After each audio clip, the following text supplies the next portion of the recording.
Hi, it's Rob from Transform, and I'm going to talk today about the rack position that you require with the kettlebell. It's a really important position because it's the base point where you perform other exercises. That could either be the press, which is here on both arms, or indeed the front squat.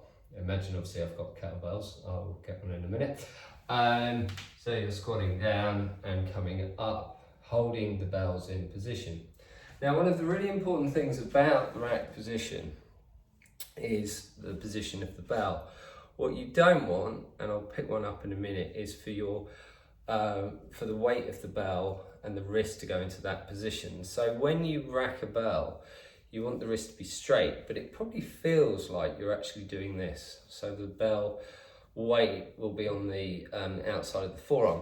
At the same time, what you want to make sure is your shoulder blades are sat in the right position. You don't want your shoulders to roll forward like this. And what that feels like is the inner part of your arm is tucked under the ribs, and it feels like it's a strong position because your shoulder is packed and you're here, as opposed to letting the weight of the bell pull it forward and the shoulders rounding. So I'm going to pick up a bell now and show you the difference. The way you would do that is to clean it, which I'm going to go through in another video, but to get nice and close in to see how it's working here with a 12 kilo front on. You can see my hand is slightly bent at that angle, so as opposed to being like that, which I was showing you without the bell. And the position, the elbow is slightly forward of the ribs, but my arm is tucked into my ribs, and I'm kind of squeezing into the side of my ribs, but not allowing my shoulders to round forward like that. So a long straight neck and the shoulder blades together, but not squeezed together too much. So that's the rack position that you're looking to achieve with the bell. So I'll just take a step back and put this one down and just pick up a 16 to show you the same thing positioning wise.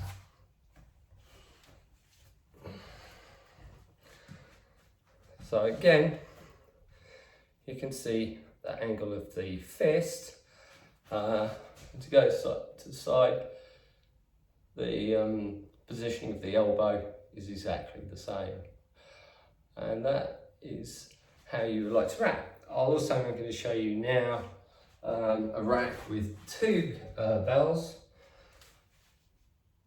which requires what's called a clean again, but obviously it's a double clean because it's two bells.